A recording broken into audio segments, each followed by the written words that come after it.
So Nia, you're the founder and CTO of Palo Alto Networks, which is one of the world's leading cyber security companies. You're one of the sponsors of this conference. We're going to spend a few minutes talking about cybersecurity.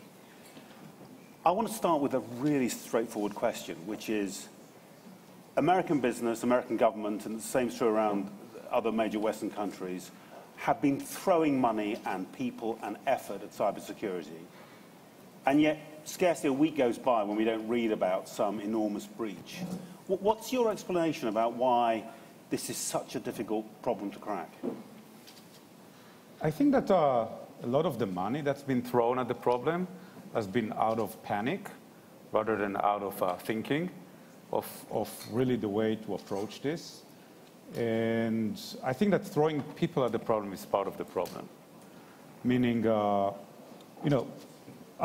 industry as a whole is really good at protecting organizations from attacks that we know about.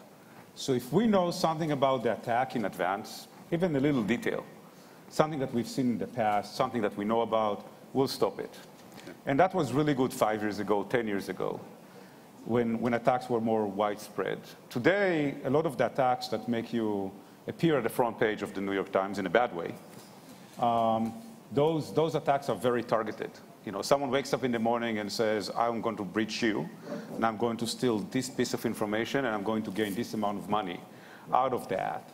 And the result of that is that when they attack you with something that we've never seen before.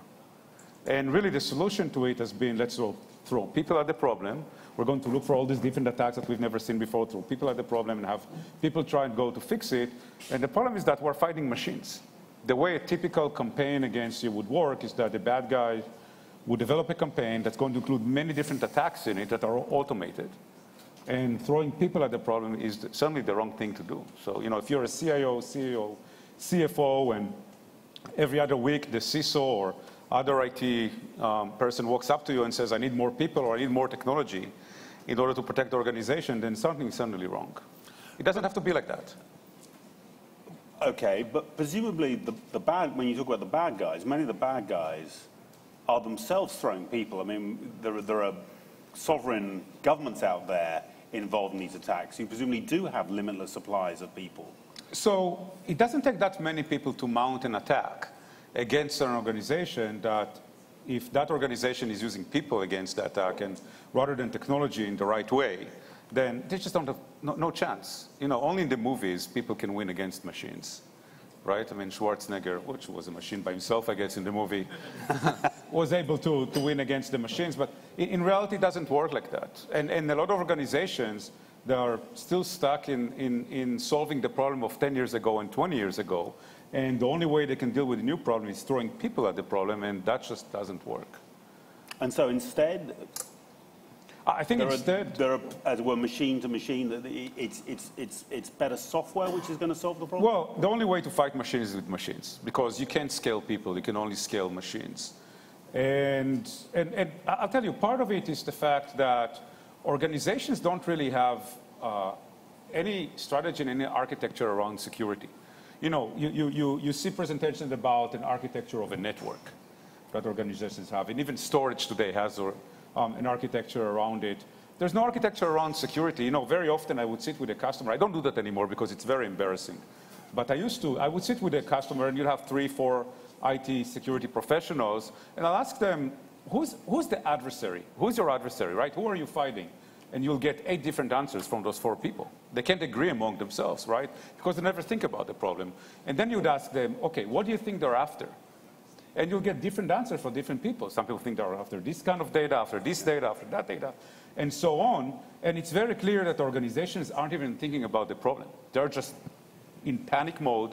They're throwing money at the problem without stepping back and thinking about it. And I think that's the core issue we're facing.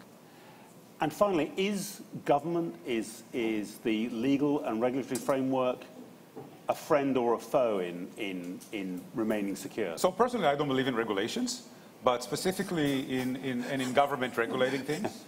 But it always ends up bad. But specifically in security, I hear from many organizations that they're finding that they need to either be compliant or be secure. And guess what? Compliance is always #1 on the list. You can't be non-compliant. As an example, you hear about all these retailers getting hacked. Yeah. This is not government, it's semi-government. You heard about PCI, right? The PCI is a standard of the credit card companies, specifically Visa and MasterCard, around how you need to protect yourself if you're processing credit card information. All these organizations that got hacked, Target, Home Depot, Staples, everyone you hear about, they were all PCI compliant. And got attacked successfully anyway. And they were attacked successfully anyways. And if they took the money that they spent on this compliance and spent it on security, they might not have been attacked. And so in the end, you think that actually getting the right technology in place is the solution rather than the government? Well, I believe in market force. I believe that if you let companies solve it, then, and if there is some kind of a financial negative to being hacked, which I don't think there is right now, and that's maybe something that the government can do, then I think the problem is going to fix itself. I think that when compliance comes above the need to be secure, then we have an issue. We have a problem. Thank you very much, Nir. Thank you. Nir Zuk, everyone. Thank you very much. Thank you. Thank you. Thanks, guys.